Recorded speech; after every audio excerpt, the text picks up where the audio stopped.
Indradhanush Balika Vadhu student of the year जैसे कई मशहूर टीवी सीरियल और फिल्मों से पॉपुलर रहे अक्षय आनंद का बचपन एक मसीही परिवार में हुआ। मैं एक ऐसी फैमिली में मैंने जन्म लिया जिसमें मैं सबसे छोटा था। हम 4 भाई 4 बहन थे। मेरे फादर और मदर मेरे फादर के पास ज़मीन थी, ज़मींदार थे वो यूपी के। मेरी मदर एक आयरिश फैमिली से बिलोंग करती थी।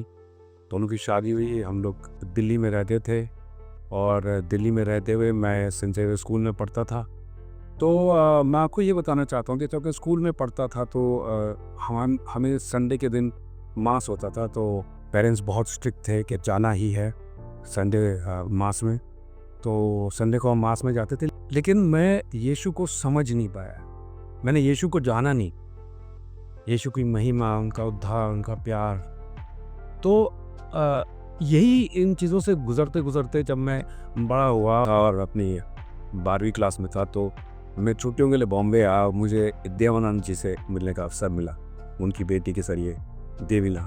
और देव साहब, देवानंद जी को मैं प्यार से देव साहब कहता हूँ। उन्होंने मुझे अपनी एक फ़िल्म में हम नौजवान में ब्रेक दिया था, और उन्होंने मुझे ये देख के ब्रेक दिया था कि उन्होंने मुझसे कहा था कि तू हीरो बनना चाहेगा। और मैंने कहा देव साहब, अगर आपको लगता है कि मैं हीरो बन सकता हूँ तो मैं ज़रूर हीरो बनना चाहूँगा। तो उन्होंने मुझे अपनी फ़िल्म नौजवान में हम नौजवान में ब्रेक दिया था। और वो फिल्म करते करते क्योंकि 2 साल लग गए, मैं कॉलेज में आ गया था। और कॉलेज में जब मैं आया ज़ेवियर्स में, तो ये फ़िल्म रिलीज़ हुई। और जब ये फ़िल्म रिलीज़ हुई तो मेरे कॉलेज में पॉपुलैरिटी इतनी बढ़ गई क्योंकि उन्होंने मुझे स्क्रीन पे देखा था। और ज़ेवियर्स कॉलेज का में पॉपुलर बनना बहुत बड़ी बात है, ये एक ब्लेसिंग ही है अपने आप में। तो वहाँ से फिर जो मेरी पॉपुलैरिटी शुरू हुई, उससे मुझे बहुत फ़ायदा हुआ।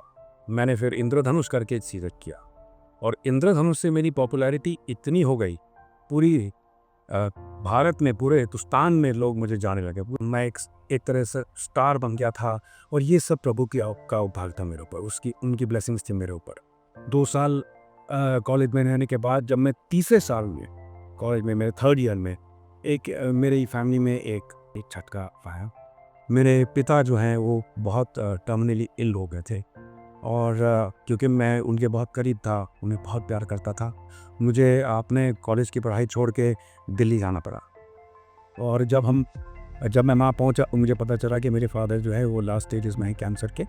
उन्हें कोलोन कैंसर हो गया है और वो लास्ट स्टेजेस में है। और अब पेशेंट इन बेड वाला सिचुएशन है, जहाँ पे अब पेशेंट बेड से अब उठेंगे नहीं। पापा के चले जाने के बाद फिर मुझे कॉलेज वापस आना पड़ा, लेकिन मुझे आ गए। उन्हें बरी करने के बाद मेरा मन ही नहीं किया कॉलेज आके कंप्लीट करने का। लेकिन उसको झेलने के लिए, उसको टॉलरेट करने के लिए हम लोगों को जो शक्ति मिली, जो पीस मिला हमारी, जो हमें पीस मिला, उस चीज़ को एक्सेप्ट करने के लिए, उसका सामना करने के लिए, वो हमें प्रभु से मिला। क्योंकि वो खुद कहते हैं ना कि जो शांति मैं तुम्हें देता हूँ, वो शांति दुनिया में तुम्हें नहीं मिलेगी। वो शांति नहीं दूंगा तुम्हें जो दुनिया देती है, मैं तुम्हें वो शांति दूंगा जो मेरी शांति है। परमेश्वर की शांति के साथ जिंदगी फिर से आगे बढ़ी। फिल्म इंडस्ट्री में कदम पड़ा और नाम भी मिलने लगा। इसी दौरान उनकी बहन ने उन्हें चर्च जाने के लिए प्रोत्साहित किया। और उसी दौरान मेरी एक सिस्टर की फ्रेंड थी, वो विश्वासनीय थी, बिलीवर थी, और वो एक चर्च में जाती थी और मैं फिर उस चर्च में जाने लगा। वहाँ पे मैंने देखा कि लोग यहाँ पे इतने दुखी आते हैं सब लोग, लेकिन जब वहाँ से लौटते थे तो सुख में लौटते थे, शांति से लौटते थे। उनके चेहरे पे एक शांतिपूर्वक एक दृश्य दिखाई देता था। मैं बस इतना जानता हूँ कि प्रभु एक जीवित परमेश्वर है और वो हमेशा आपके साथ रहेगा। आप जब उसे पुकारोगे, जब उनका नाम लोगे, जब भी आप उनका नाम लोगे, श्रद्धा से लोगे, तो वो आपके करीब आएगा। कई मौकों पर जिंदगी के उतार चढ़ाव के बीच अक्षय आनंद ने हमेशा बाइबल के वचनों से मार्गदर्शन पाया। The Lord is my shepherd, I shall not want. He makes me to lie down in green pastures. He leads me beside the still waters. He restores my soul. He makes me walk in paths of righteousness for His name's sake. And even though I walk through the valley and the shadow of darkness, I shall fear no evil, for You are with me. Your rod and Your staff, they comfort me. You prepare a table before me in the presence of my enemies. देखिए कितना शक्तिशाली है। You prepare a table for me in the presence of my enemies. You anoint my head with oil. My cup overflows. Surely goodness and love shall follow me all the days of my life, and I shall dwell in the house of the Lord forever and ever. Amen. कभी कभी हमें ऐसा लगता है कि हम दीवारों के सामने खड़े हैं, आगे बढ़ नहीं पाएंगे, लेकिन प्रभु हमेशा हमारे लिए एक दरवाज़ा खोल के रखता है।